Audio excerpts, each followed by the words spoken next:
पाठ 4 कला का सम्मान। दशरथ अपने घर के बाहर बैठा मिट्टी की मूर्तियां बना रहा है। पास ही मिट्टी का लौंदा रखा है। वहीं उसकी 11-12 वर्ष की बेटी दीपा बैठी है। पहला दृश्य। दीपा, बापू मुझे भी सिखाओ ना खिलौने बनाना, मैं भी सुंदर मूर्तियां और खिलौने बनाऊंगी। दशरथ, तुम अभी जाओ यहाँ से, दिवाली के लिए लक्ष्मी गणेश की बहुत मूर्तियां बनानी हैं। मेरे पास इतना समय नहीं है कि मैं तुम्हारी उल जलूल बातों का जवाब दूं। दीपा, नहीं बापू मुझे भी सिखाओ सिखाओ। दशरथ, अरे तुम जिद क्यों कर रही हो, लड़कियां कहीं खिलौने बनाती हैं? दीपा, क्यों नहीं, मुझे अगर सिखाओगे तो मैं भी बना सकूंगी। दशरथ खांसते हुए, नहीं तुम अभी बहुत छोटी हो और लड़कियों को यह काम नहीं सिखाया जाता, तुम जाकर पढ़ाई करो। दीपा, मैं अपना गृह कार्य पूरा करके आई हूँ, मैं पढ़ाई के साथ साथ मिट्टी के खिलौने बनाना भी सीखना चाहती हूँ। दशरथ, कह तो दिया नहीं सिखाऊंगा। दीपा, पर क्यों? दशरथ, सिखाकर फायदा क्या है, कुछ सालों में तुम्हारी शादी हो जाएगी और तुम यहाँ से चली जाओगी। दीपा, तो क्या हुआ, माँ भी तो मिट्टी मिलाने में और खिलौने पकाने में आपकी मदद करती हैं, यह तो हमारा पेशा है। दशरथ, हाँ, औरतों और लड़कियों का काम सिर्फ मदद करना और चूल्हा चौका करने तक का ही है। दीपा, पर क्यों, मूर्ति बनाकर भी तो मदद की जा सकती है और मैं तो आपको देख देख कर बना भी लेती हूँ। दशरथ हंसते हुए, तुम और मूर्तियां बनाती हो, तोता बनाने लगोगी तो कबूतर बना डालोगी और हाथी की जगह शेर, बड़ी आई मूर्ति बनाने वाली। दीपा, बनाती हूँ, आपको क्या पता, इनमें से कुछ मूर्तियां मेरी बनाई हुई भी हैं, पहचान सकते हो कि कौन सी मूर्ति मेरी बनाई हुई है? नहीं ना, तो क्यों नहीं सिखाते मुझे? दशरथ खांसते हुए, कह तो दिया नहीं सिखाऊंगा, और खबरदार जो फिर कोई मूर्ति बनाने की कोशिश की तो। खांसता है, माँ घर से बाहर निकलकर, क्यों चिल्लाकर अपनी खांसी बढ़ा रहे हो? दशरथ, तुम्हारी बेटी पीछे पड़ी है, मूर्तियां बनाना सिखाओ। माँ, दीपा अपने बापू को तंग मत कर। दीपा, तंग कहाँ कर रही हूँ माँ, मूर्तियां बनाना सिखाने के लिए कह रही हूँ। माँ, जिद मत कर, अंदर जाकर चावल धोकर रख दे और स्कूल जा। दशरथ, जब से स्कूल जाने लगी है सिर पर चढ़ गई है। माँ, स्कूल जाने से पढ़ना लिखना भी तो आने लगा है, पढ़ाई में अच्छा करेगी और हमारा नाम रोशन करेगी। दशरथ, तो अपनी पढ़ाई पर ही ध्यान देना, क्यों मूर्ति बनाने के पीछे पड़ी है? माँ, जाने दो, अभी बच्ची है वह, आओ रसोई में, मैं तुम्हें तुलसी का काढ़ा देती हूँ, उसे पीने से खांसी में आराम मिलेगा। दशरथ उठता है, 2 कदम चलकर गिर पड़ता है। माँ, दीपा जल्दी आओ। दीपा, क्या हुआ? माँ, तेरे बापू को तेज बुखार है। दीपा, मैं अभी डॉक्टर साहब को बुलाती हूँ। माँ इधर उधर सामान संभालती है, इतनी देर में डॉक्टर आ जाते हैं। डॉक्टर, इनको अस्पताल ले जाना होगा। माँ, क्यों? डॉक्टर, इनको टाइफाइड है, इसका इलाज अस्पताल में ही होगा, वहां डॉक्टर हैं बड़े बड़े, वहां इनको कुछ दिन रहकर अपना इलाज कराना होगा, मुफ्त में इलाज होगा, जल्दी ठीक हो जाएंगे। दीपा, डॉक्टर साहब बापू अच्छे हो जाएंगे ना? डॉक्टर, हाँ बेटी। दूसरा दृश्य, स्कूल का दृश्य। बच्चे कक्षा में शैतानी कर रहे हैं, तभी शिक्षिका रजिस्टर लेकर आती हैं। शिक्षिका शैतानी बंद, इधर उधर देखते हुए, अरे 5 दिन हो गए, दीपिका क्यों नहीं है? श्वेता, मैडम उसके पिता बीमार हैं और वे अस्पताल में हैं। शिक्षिका, क्या हुआ उनको? कुछ पता है? श्वेता, वह तो नहीं पता। शिक्षिका, अच्छा आज स्कूल के बाद मुझे दीपा के घर ले चलना। श्वेता, ठीक है मैडम। तीसरा दृश्य, दीपा खिलौनों और मूर्तियों पर रंग लगा रही है, तभी शिक्षिका गीता के साथ वहां आती हैं। दीपा, मैडम आप? नमस्ते। शिक्षिका, नमस्ते दीपा। तुमने बताया क्यों नहीं कि तुम्हारे पिताजी बीमार हैं?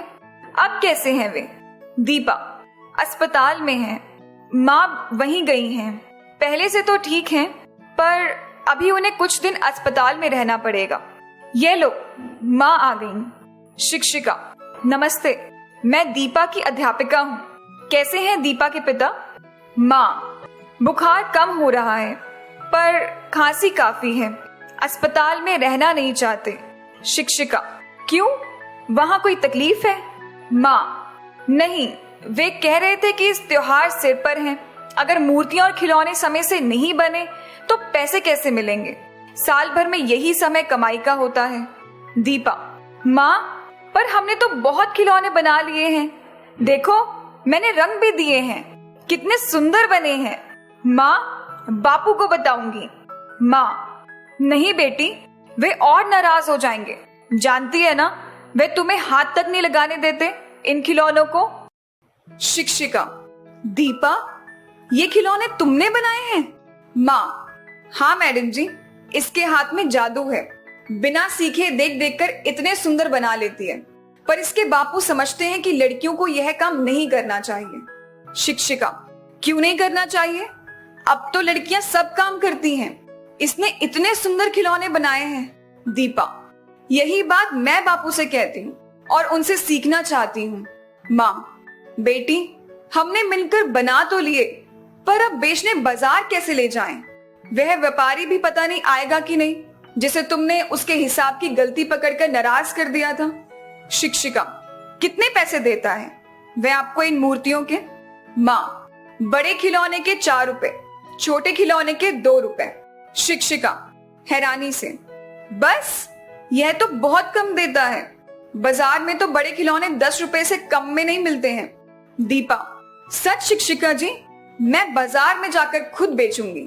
माँ, नहीं बेटी, वहां दुकानदार तुम्हें बैठने नहीं देंगे। शिक्षिका, ऐसा करते हैं, स्कूल में मेला लग रहा है। हम अपने स्कूल के बच्चों से कहेंगे कि अपने माता पिता से कहें कि मूर्तियां और खिलौने वहीं से खरीदें।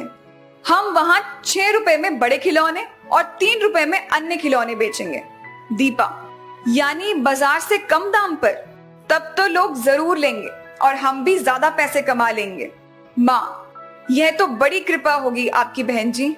शिक्षिका, कृपा कैसी? दीपा को कलाकार बनाना है। गीता, तुम भी थोड़ी मदद कर देना दीपा की इन खिलौनों को बेचने में। वह तुम्हारी सहेली भी है। गीता, ठीक है मैडम। चौथा दृश्य। दशरथ घर आता है। घर पर अपने लिए नई खाट और सामान देखकर दंग रह जाता है। दशरथ, यह नई खाट कहां से आई? कितना कर्ज बढ़ा रही हो? माँ, कोई कर्जा नहीं, यह सब दीपा की करामात है। दशरथ, कैसी करामात? कहाँ भेजा है दीपा को? क्या नौकरी? माँ, आप नाराज मत होइए। दीपा ने इतने सुंदर खिलौने बनाए कि हाथों हाथ बिक गए। दशरथ, क्या दीपा ने बनाए? मेरे मना करने पर भी? दीपा, लड़कियां सारे काम कर सकती हैं। मेरे खिलौने देखकर प्रधानाध्यापक ने मुझे पुरस्कार भी दिया बापू। दशरथ, अच्छा? दीपा, हाँ, और शिक्षिका जी ने भी दिया। वे कह रही थी कि वे मुझे सरकार से अनुदान भी दिलाएंगी। आपको अपनी मूर्तियां बेचने के लिए सरकारी दुकान की व्यवस्था कराएंगी। वे कह रही थी कि मूर्तियों को तो विदेश भी भेजा जा सकता है। माँ, और प्रधानाध्यापक कह रहे थे कि दीपा मूर्तियां बनाना भी अपने पिताजी से सीख लो। दशरथ, अच्छा, लेकिन तभी बच्चों के साथ शिक्षिका आती हैं। शिक्षिका, दीपा के माता पिता से, नमस्कार, मुबारक हो दीपा, तुमने जो मूर्तियां हमें दी हैं उसे हमने प्रदर्शनी में भेजी थी, उसे पुरस्कार मिला है। दीपा, सच? ताली बजाती है। शिक्षिका, हाँ सच, यह सब तुम्हारे कारण हुआ। तुम्हारी गुड़िया कलेक्टर साहब को बहुत पसंद आई और उन्होंने तुम्हें अपने बापू से मूर्ति बनाने भी सीखने के लिए कहा है। दीपा, मैं कैसे सीखूंगी? बापू तो मुझे सिखाते ही नहीं। दशरथ, मेरे सिखाए बिना ही इतना अच्छा बना रही है। शिक्षिका, पर आपकी जैसा तो नहीं, जब तक आप नहीं सिखाएंगे।